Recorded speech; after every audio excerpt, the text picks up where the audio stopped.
तीर्थ चंद्रभाषे अपना गोत्र दीजिएगा। अपना नाम श्रुति स्मृति पुराणोक्त फल प्राप्ति काम असमद पितु वहाँ का नाम अक्षय स्वर्ग प्राप्ति काम श्री गरुड़ पुराण पाठ श्रवण तीर्थ संकल्प अहम को विष्णु नमः गुरुनाय नमो नमः विष्णु नमः गुरुनाय नमो नमः।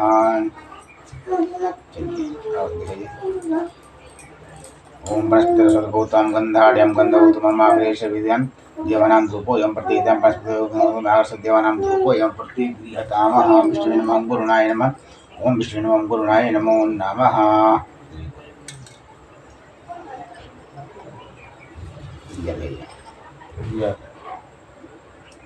ओम चंद्रमा मनसो जाता चक्षुर्यो अजायतः श्रोत्रार्थ वायुष प्राणाश्च मुखादग्निर्जायतः प्रतिदीपं दर्शयामि। ओम श्री विष्णवे नमः गुरुनाय नमः विष्णु नमः गुरुनाय नमो नमः।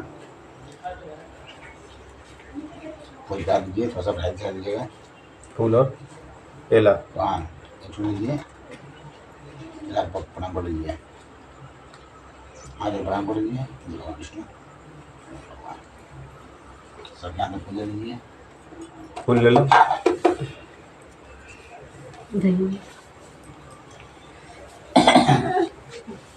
चाची को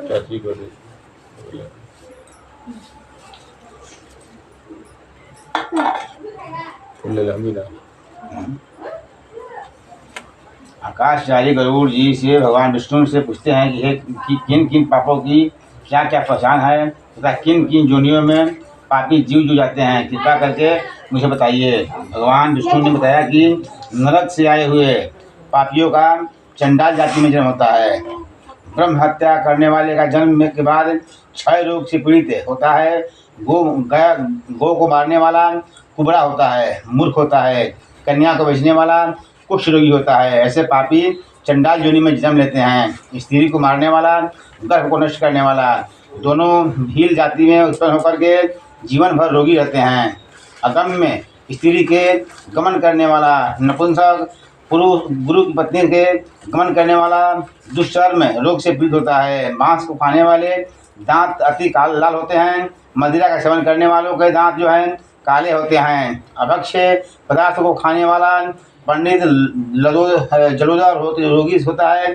जो दूसरों को न देकर स्वयं मिष्ठान खाता है वह गलगंड रोग से पीड़ित होता है। श्राद्ध में अशुद्ध अन्न देने वाला सफ़ेद रोग से पीड़ित होता है। गुरु का अपमान करने वाला मृगी के रोगी से पीड़ित होता है। वेद शास्त्रों की निंदा करने वाले को पांडु रोग यानी पीलिया होता है। झूठी गवाही देने वाला गूंगा और बहरा होता है। जो गो तथा ब्राह्मण को लात मारने वाला लंगड़ा होता है। असत्य बोलने वाला हकलाता है और असत्य को सुनने वाला बहरा होता है। विष को देने वाला पागल हो जाता है। किसी के घर को आग लगाने वाला गंजा होता है। किसी के विवाह में विघ्न डालने वाले को होठ कटा हुआ होता है। पुस्तक चुराने वाला जो है जन्मांध यानी जन्म से अंधा होता है।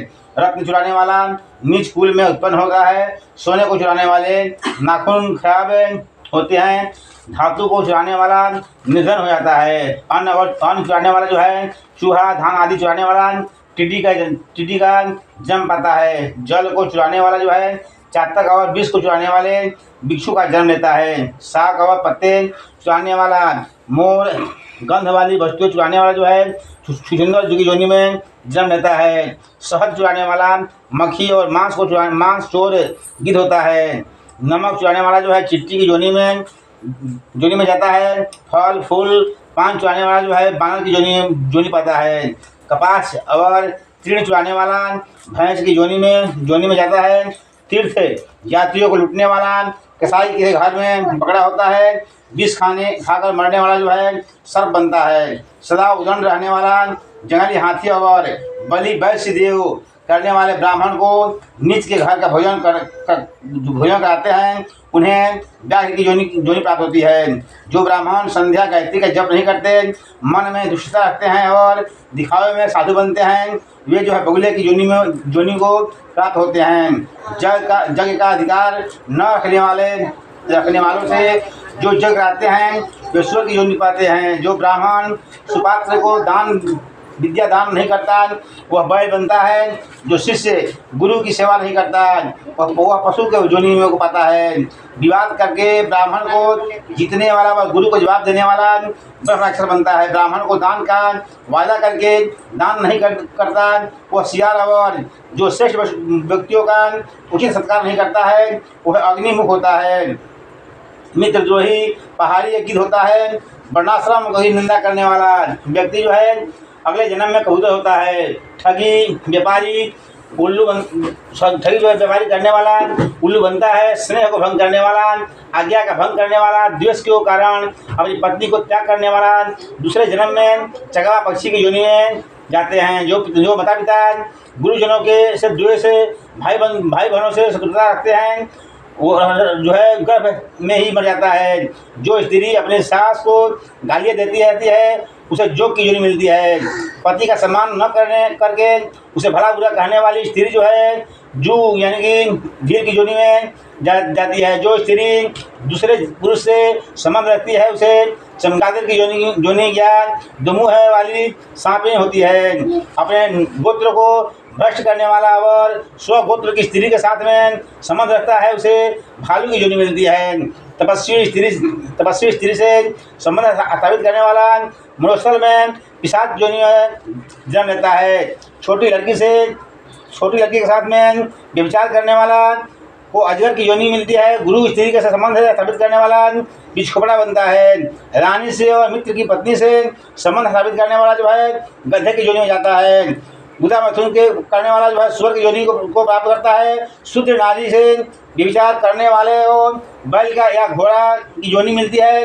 मृतक के एकादशी का भोजन करने वाला जो है कुत्ता बनता है। देवताओं के भाग का भोजन करने वाला मुर्गा बनता है। धन का लोभी ब्राह्मण देवता का भोजन कर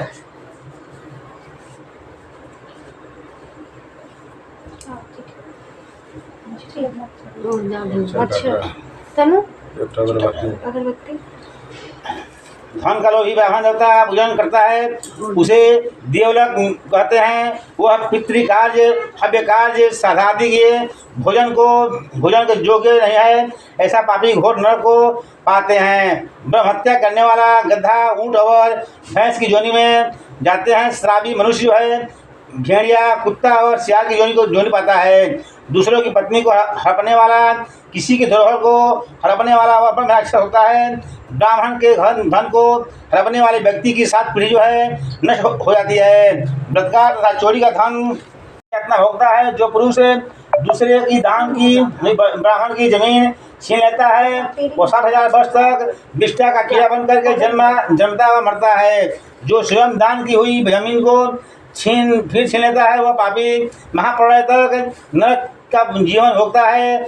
भूमि देख करके ब्राह्मण को जो पालन करता है परंतु फिर उससे छीन लेता है वो लंगड़ा कुत्ता बनता है। ब्राह्मण की आजीविका छीन लेने वाले वो बंदर और कुत्ते की योनि मिलती है। ये गरुड़ उपयुक्त बताते हुए ये सब है चिन्ह जो है और जोनियाँ अपने कर्म द्वारा प्राप्त होती है। इस प्रकार बुरे कर्म के करने वाले नरकों की यातना को भोग करके उपयुक्त योनि में जन्म लेते हैं। हजारों जन्म तक गधा ऊँट बैल आदि नर्तक योनियों के उपाय करके दुख भोगते हैं। इसके बाद पक्षियों की योनि में जाते हैं जहाँ पर वर्षा जड़ा धूप आदि दुख उठा करके मनुष्य का जन्म पाते हैं। वह है जीव गर्भ में आकर के क्रमशः बढ़ता हुआ मृत्यु पर्यंत दुख आकर के मर जाता है। सभी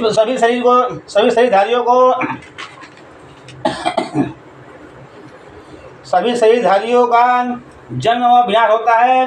अंडज स्वेदज उद्भज और जायुज में 4 प्रकार की योनियाँ हैं। इसमें प्राणी बार बार जन्म लेता है व मरता है। मनुष्य मेरी माया से अपने कर्म पास में बंधे हुए आते जाते रहते हैं। पृथ्वी पर आकर के दान न करने से लोग दरिद्री होते हैं और दरिद्री होने से पाप करते हैं और पाप के प्रभाव से नरक में जाते हैं। शुभ अशुभ कर्मों का फल अवश्य भोगना पड़ता है। बिना भोग किए लाखों कल्पों तक कर्म फल क्षीण नहीं होते। भगवान की जय, विष्णु भगवान की जय। लंब का शीशा है क्या?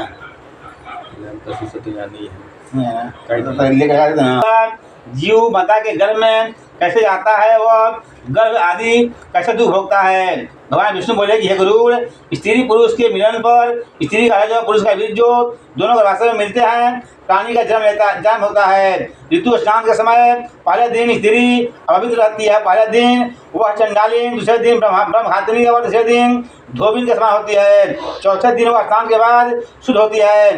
ऋतु स्नान के पहले 3 दिन में स्त्री के गर्भ में आया हुआ प्राणी नरक से आया हुआ पापी होता है। गर्भ में ईश्वर की प्रेरणा से जीव अपने कर्म के अनुसार बीज के बिंदुओं से आश्रय पा करके स्त्री के उदर में जाता है। वहाँ पर वह विशेषता है कि बीज के हिस्सा से लड़का, रस के हिस्सा से लड़की और दोनों के विभाजन से दो 3 संतानें पैदा होती है। पहली रात में यह सफेद राजभाग होता है, पंच रात्रि में उल्वा होता है, इस 10 रात्रि में वह वेद की मानिंद हो जाता है। इसके बाद वह नकार हो जाता है। पहले महीने में सिर, दूसरे महीने में भुजा आदि अंगों का निर्माण होता है, तीसरे महीने में नाखून, बाल, हड्डी, खाल आदि का निर्माण होता है, चौथे महीने में मांस, रुधिर, मजा हाथों का निर्माण होता है, 5वें महीने भूख प्यास लगने लगता है, 6ठे महीने में झिल्लियाँ होती है जिसे जरायु कहते हैं। झिल्लियों में लिपटा हुआ जीव जो है दाहिनी कोख में भ्रमण करता है। इस प्रकार इस समय जरायु रस, धातु, रक्त आदि माता के खाए हुए अन्न जल से बढ़ता है। जरायु से दुर्गंध आती है। जिस स्थान में जीव की उत्पत्ति होती है वह विष्ठा मूत्र से गर्त सदृश है, उसी में जीव जो है सोता है। माता के पेट में कीट आदि भूखे जंतु उन्हें कोमल अंगों को काटते हैं, जिससे वह मूर्छित हो जाता है।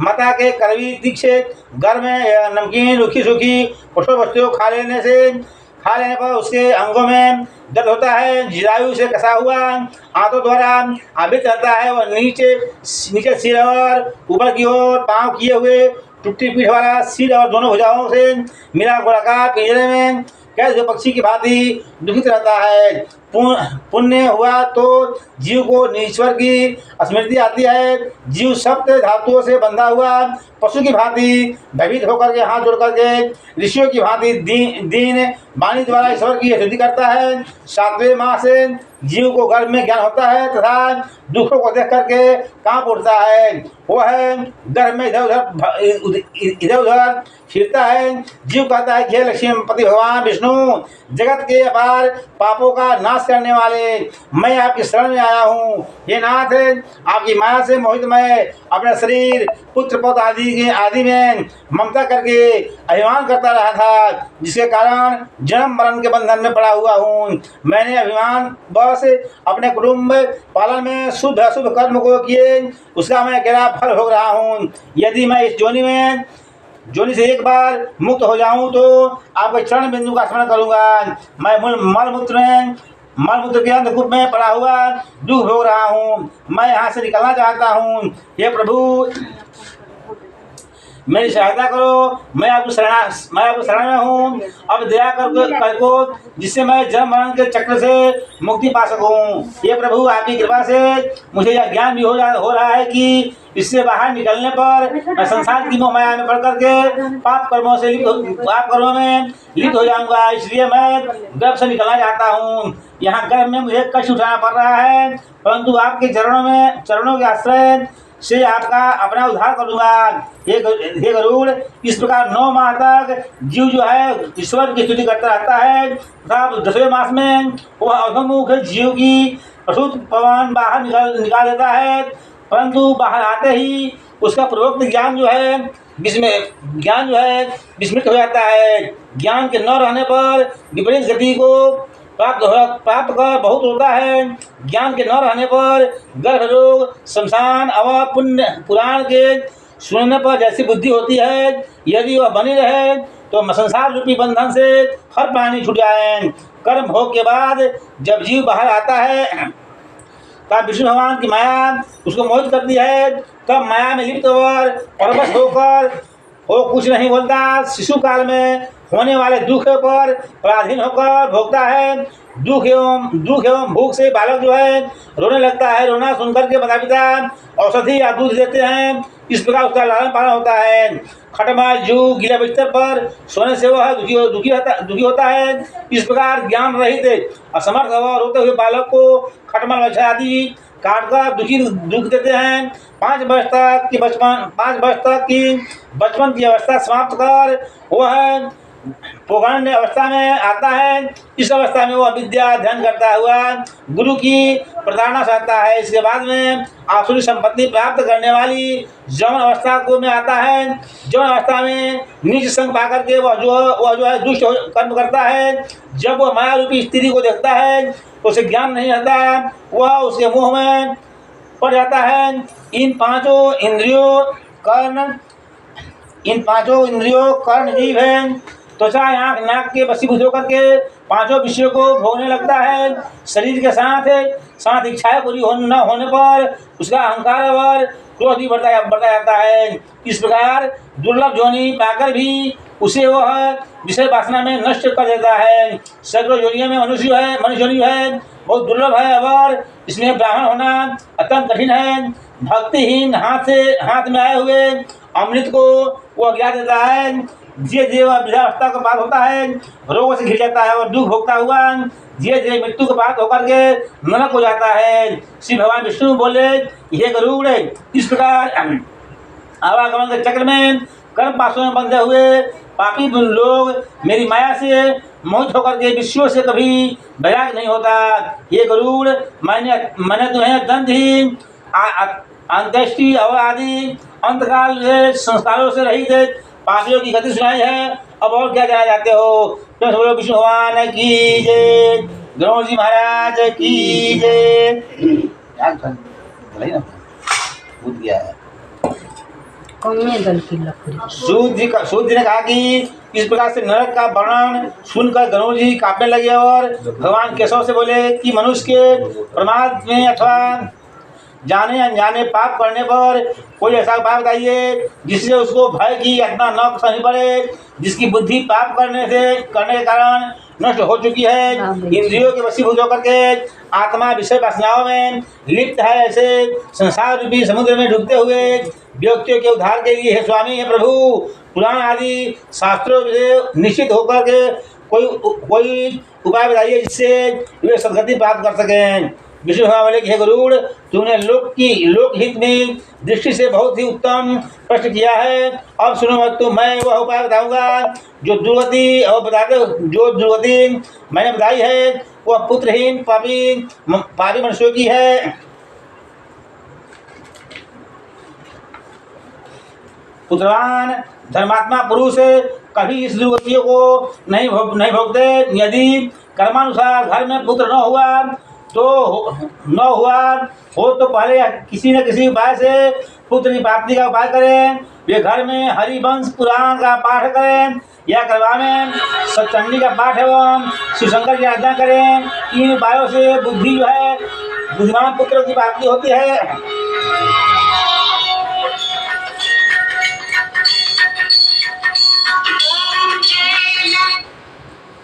हेलो, कुछ बोलो अपना खंड में।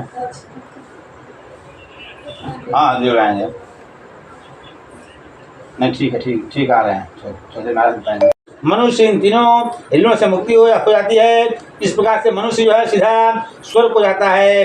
विभोक्त विधि से विवाह से उत्पन्न पिता की संतान जो है पिता को सीधे स्वर्ग भेजती है, परंतु रखैल स्त्री से प्राप्त पुत्र जो है पिता को नरक में जगह नहीं मिलती। पुत्रों के द्वारा किए हुए श्राद्ध से पितर जो है सीधे स्वर्ग में जाते हैं। इससे कोई संशय करने की बात नहीं है। यदि सवर्ण स्त्री से उत्पन्न कोई भी पिंड आदि देता है तो उसका भी उद्धार हो जाता है। गरुड़, यहाँ मैं तुमको एक आख्यान सुनाता हूँ जिसे औदर्भिक दैहिक क्रिया का महत्व सूचक होता है। त्रेतायुग में बभ्रुम वाहन नामक एक राजा हुआ है जो महोदयपुर का राजा था। वो बड़ा धर्मात्मा, दान देने वाला, साधु सज्जनों का सत्कार करने वाले, यज्ञ दान आदि द्वारा ब्राह्मणों को पूजन करने वाला, प्रजा को पुत्रवत समझने वाला, क्षत्रिय धर्म प्राण, गुणी, निपुण एवं परम नीतिज्ञ था।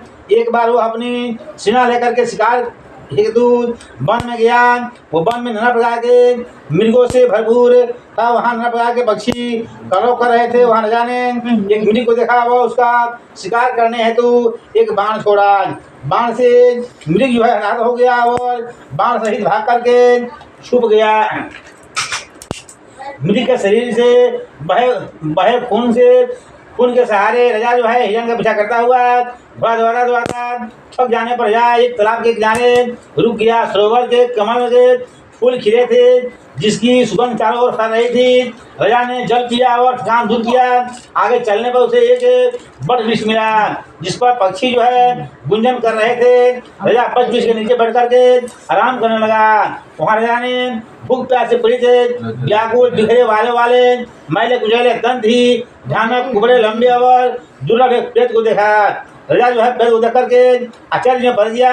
और प्रेत जो है राजा को देख करके प्रसन्नचित्त होकर राजा से राजा के पास आकर बोला कि राजन, आपके दर्शन से मैं प्रेत जोनि से मुक्त हो गया हूँ, आपके दर्शन से मैं धन्य हो गया। राजा प्रेत से बोला कि यह कृष्ण वर्ण बड़ा भयानक मुख और ऐसा बड़ा मंगल प्रेत तत्व तुमने किस कर्म के कारण पाया है? तुम कौन हो? तुम्हारा प्रतत्व किस दान से दूर होगा? मुझे विचार से बताओ।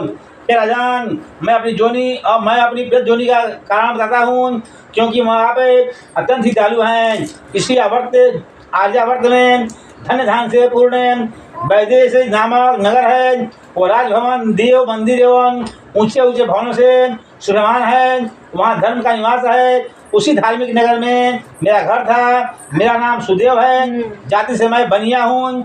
मैं हविष्य अन्न से देवताओं और पिंडदान से पितरों को संतुष्ट करता था। मैं ब्राह्मणों को दान दे करके संतुष्ट करता था। मैं दीन अंध पंगु मनुष्यों को अन्नदान करता था। कि राजन, दैव योग से मेरा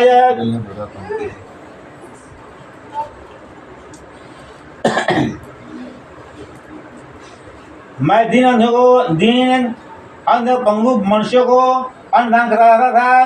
कि राजन, दैव योग से मेरा यह सब है। सुकर्म जो है नष्ट हो गया। इसका कारण सुनिए। इस सब का कारण मेरे घर पुत्र का पैदा न होना था। मेरे कोई संतति बांधव मित्र न था जो मेरी औद्योगिक दैहिक क्रिया करता है। हे राजन, थोड़ा से मासिक श्राद्ध जिसका नहीं होता है, उसका प्रतत्व सैकड़ों श्राद्ध करने पर भी नहीं जाता। हे राजन, आप औधर्य वही दैहिक क्रिया करके मेरा उद्धार करो, क्योंकि राजा सब वर्णों का बंधु कहा जाता है।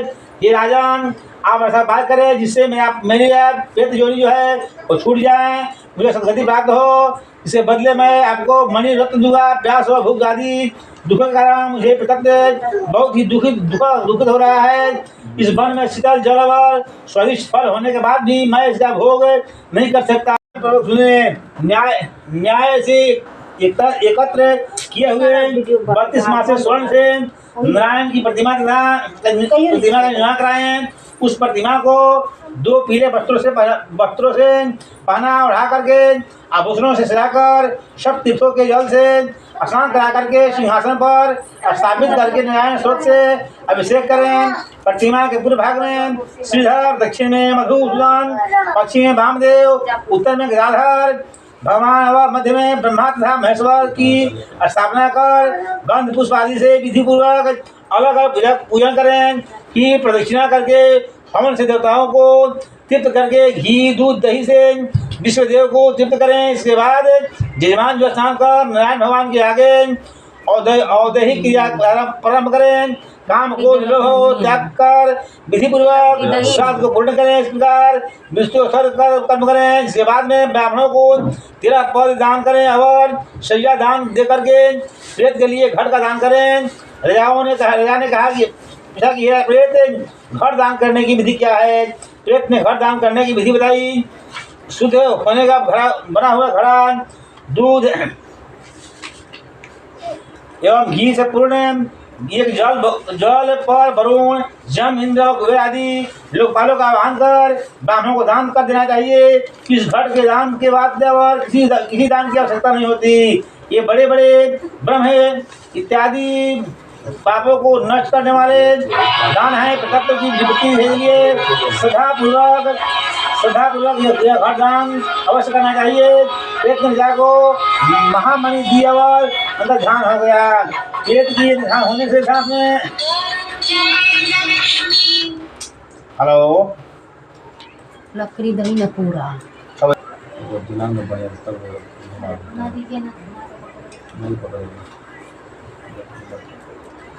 कोई होकर भी लगता नहीं है नहीं है हाँ है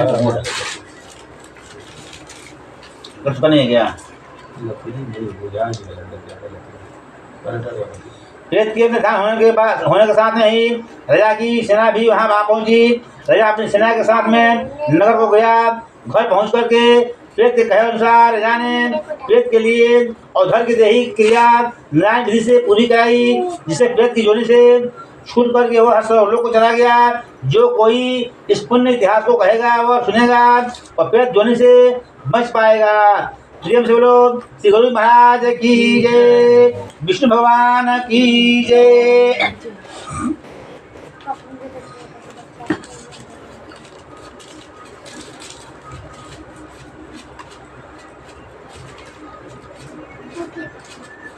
भगवान दे जाएगा। गरुड़ जी ने भगवान विष्णु से पूछा कि हे गुरु, हे भगवान, पुण्यात्माओं की पारलौकिक क्रियाएं बताइए। भगवान बोले कि हे गुरु, तुमने बड़ा अच्छी बात पूछी है। धार्मिकों के लिए जो क्रियाएं ये सब मैं तुम्हें बताता हूँ। धार्मिक वृत्ति वाला मनुष्य है वृद्धावस्था में अपने शरीर को रोगों से ग्रसित देखे और प्राण के शब्द सुन करके अर्थात कान बंद करके करने पर जो शब्द सुनाई देता है वो सुनाई न देने पर जान ले कि वो है 6 महीने तक का उसका जीवन है।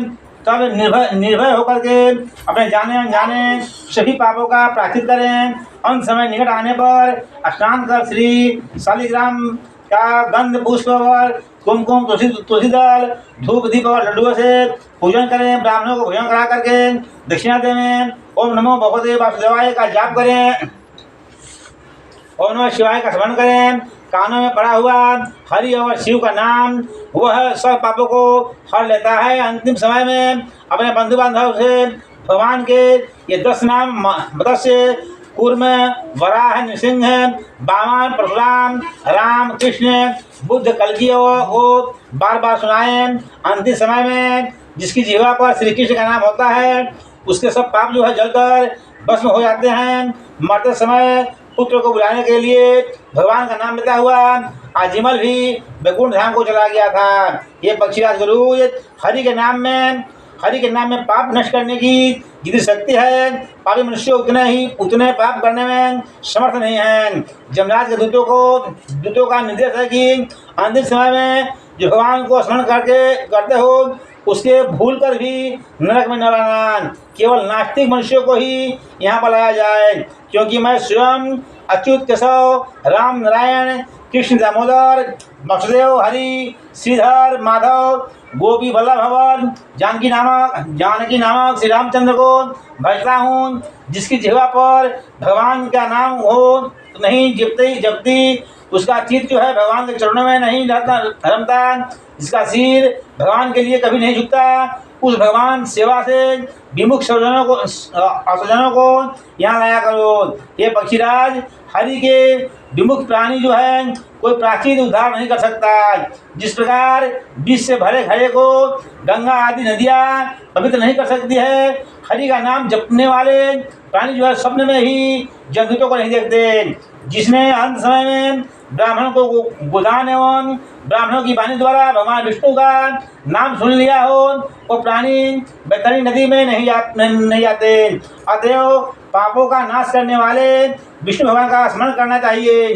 अंत समय में विष्णु सहस्त्र नाम का गीता जी का पाठ करना चाहिए एवं सुनना चाहिए। अब मैं नाम का रहस्य बता करके दान का महत्व बताता हूँ। घी अन्न स्वर्ण का संकल्प कर बछड़े सहित गाय का दान वेद पाठी ब्राह्मण को देना चाहिए।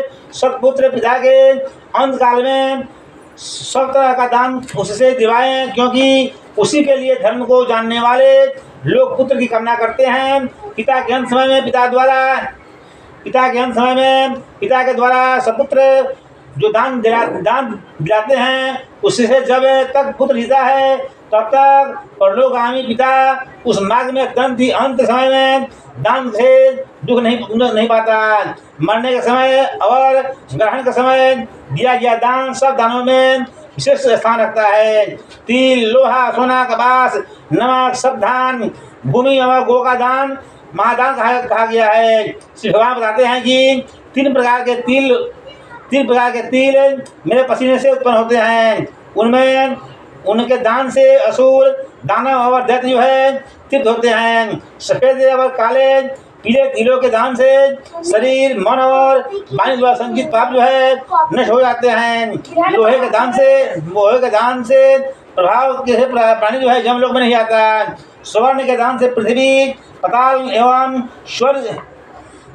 स्वर्ग के देवता जो हैं ऋषिगण और धर्मराज की सभा के सभासद संतुष्ट होते हैं और वर देते हैं। स्वर्ण का दान उत्तम दान माना गया है। कपास के दान से जमदूतों का भय नहीं रहता। नमक दान से जम का भय समाप्त हो जाता है। सप्तधान के दान से जमपुर के पूर्व, पश्चिम और उत्तर के द्वारों से अधिष्ठाता गण जो प्रसन्न होते हैं। चावल, जौ, गेहूं, मूंग, उड़द, चना और टंगनी सब धान कराते हैं। जितनी भूमि पर 100 गायें बैल सहित बैठ सके उतनी भूमि सप्तवेदी ब्राह्मण को देने पर ब्रह्महत्या आदि का पाप जो है नष्ट होते हैं। इसलिए राजाओं के महापाप केवल भूमि दान से ही निमित्त होते हैं। जो व्यक्ति हरी भरी भूमि दान करता है वो सीधा इंद्रलोक जाता है। पृथ्वी दान सब दानों से श्रेष्ठ कहा गया है क्योंकि यह दान दिनों दिन बढ़ता है। राजाओं को पृथ्वी दान अवश्य करना चाहिए। साधारण मनुष्यों के लिए गोदान का विधान है। प्रथम गोदान, दूसरा रुद्र धेनुदान मृत्यु तथा अंत दुखों की निवृत्ति के लिए, तीसरा ऋण धेनुदान ज्ञात अज्ञात ऋण की निवृत्ति के लिए, चौथा मोक्ष धेनुदान मोक्ष प्राप्ति के लिए, पांचवा बैतरणी धेनुदान बैतरणी नदी को पार करने हेतु करें। बाल्यावस्था, कुमारावस्था, जौनावस्था और बुढ़ापे में तथा जन्म जन्मांतरों के लिए हुए पापों की निवृत्ति के लिए गोदान अवश्य करना चाहिए। वेद पाठी ब्राह्मण को सब सामग्री सहित सबक से दूध देने वाली गौ का एक बार दान देने से सब पाप नष्ट हो जाते हैं। जीवित अवस्था में एक गाय विद्वान कुटुंबी ब्राह्मण को दान दी जाए तो वह मरने के पश्चात 1 लाख गाय के दान का समान होता है। बैतरणी नदी से पार उतारने वाले गोदान की विधि इस प्रकार है। लाल अथवा काले रंग की गो को सोने की सींग, चांदी या फूल और आभूषण आदि से सजा करके कांसे की धोनी, गो पर 2 काले कपड़े डाल करके गले में घंटी बांधकर कपास पर तांबे का कलश स्थापित करें। उस पर लोहे के दंड सहित जमराज के सोने की मूर्ति तथा घी से भरा हुआ कांसे का कटोरा रखें। ईख की नाव बना करके उस पर रेशम के धागे लपेटें। इसके बाद उस एक गड्ढा खोद करके उसमें जल भरकर नाव को छोड़ दें। गौ को उसमें खड़ी करके शास्त्र विधि से संकल्प करें और ब्राह्मण को आभूषण सहित वस्त्र दे करके फूल, रोड़ी, अक्षत आदि से विधिपूर्वक पूजा करें। हाथ में गौ की पूंछ पकड़ करके गौ के पैर को नाव पर रख करके ब्राह्मण के सामने करके मंत्र बोलें। हे जगन्नाथ भगवान, संसार रूपी शोक संताप में डूबे हुए मनुष्यों की तुम ही रक्षा करो। हे विष्णु रूप ब्राह्मणों में श्रेष्ठ पृथ्वी के देवता दक्षिणा के साथ में तुम्हें बैतरणी गौ देता हूँ। जमलोक के मार्ग से 100 योजन चौड़ी बैतरणी नदी के पार उतारने के लिए तुम्हें यह बैतरणी गौ देता हूँ। बैतरणी रूपी गो को नमस्कार है। आप बैतरणी नदी पार करने में मेरी सहायता करें। आपको नमस्कार है। सब प्राणियों में और देवों में जो लक्ष्मी रूप होकर के स्थित है वही गो रूप मेरे पापों को दूर करें। इन मंत्रों से जमराज और गो को हाथ पकड़ छोड़ करके हाथ जोड़कर परिक्रमा करके कलश आदि सब वस्तुओं को ब्राह्मणों को दान दें। इस विधि से बैतरणी गो का दान करने वाला धर्म मार्ग से धर्मराज की सभा में जाता है। अपने हाथ से अपने लिए किया हुआ थोड़े धन का दान भी अच्छा होता है। दान रूपी राह का खर्च रखने वाला जम मार्ग में सुख पाता है। इस भूमि पर जिंदा रहते हुए मनुष्य को जो दान करता है वही जमलोक में मार्ग में काम आता है। मनुष्य शरीर को पा करके जो मनुष्य दान करता है वह परम गति को प्राप्त होता है।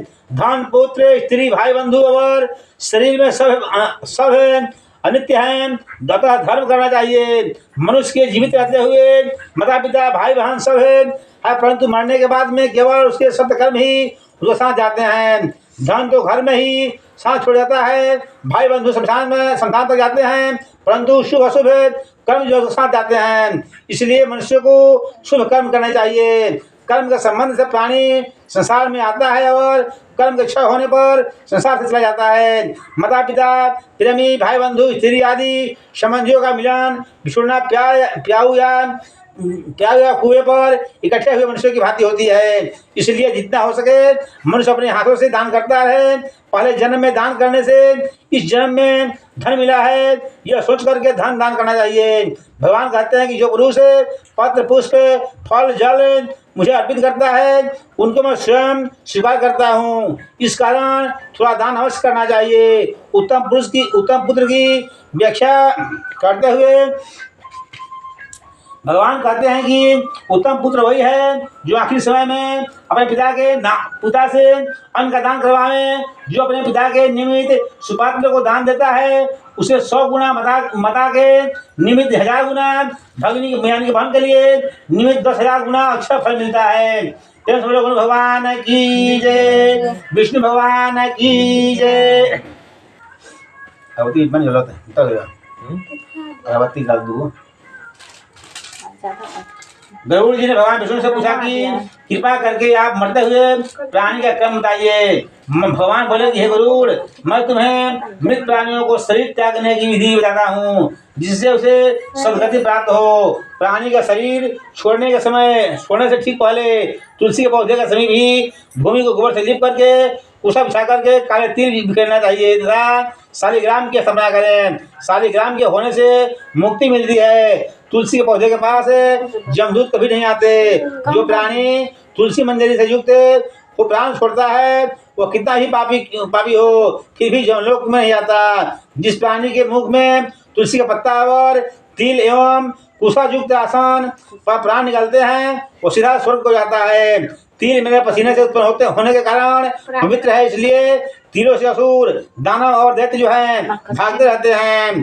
कुश मेरे रोम से उत्पन्न हुआ है, इस कारण उससे जो प्राणी सीधा स्वर्ग को जाता है। कुश के मूल में ब्रह्मा, मध्य में विष्णु और अग्रभाग में शंकर स्थित है। इससे कुश अग्नि मंत्र तुलसी ब्राह्मण और गो सभी कभी भी अपवित्र नहीं होता।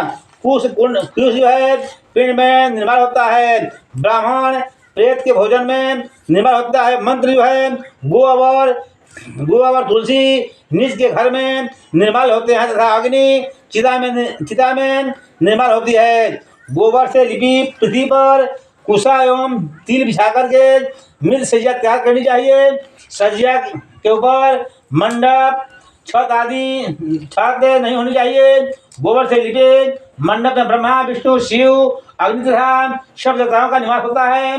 राक्षस भूत प्रेत पिशाच यम दूत किसी बिना लिपि अशुद्ध पृथ्वी पर खाट एवं खुले आकाश वाले स्थान में प्रवेश करते हैं। इसलिए अग्निहोत्र श्राद्ध ब्रह्मभोज देवपूजन और मृत्यु सज्जा गो के गोबर से लिपे मंडप में करना चाहिए। शालिग्राम का धोवन जल बिंदु मात्र ही यदि मरणशील को मिल जाए तो उसके सारे पाप जो हैं नष्ट हो जाते हैं।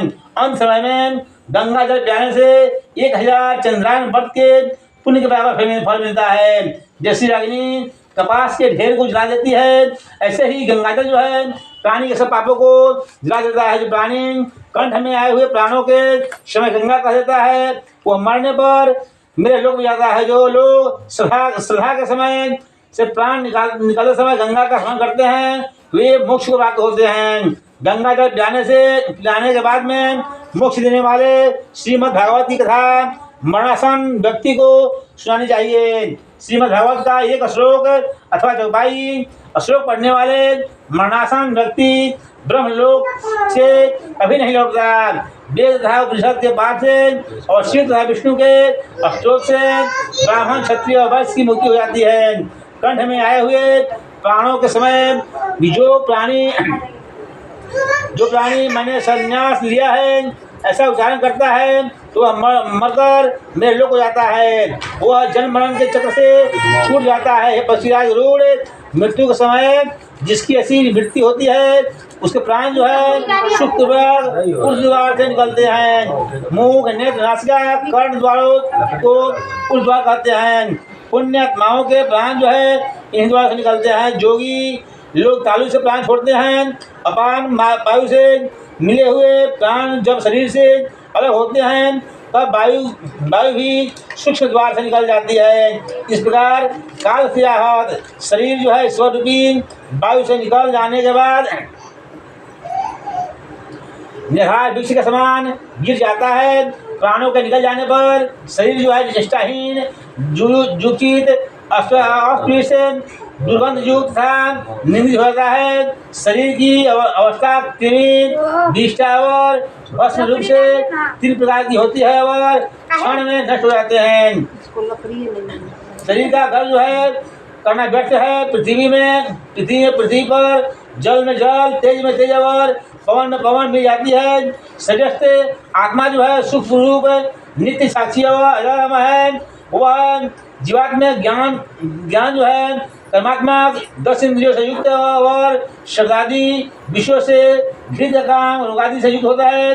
अन्न, प्राण, मन, निवास एवं आनंदमय 5 कर्म जो है रूप कोष से युक्त होकर के अपने कर्म के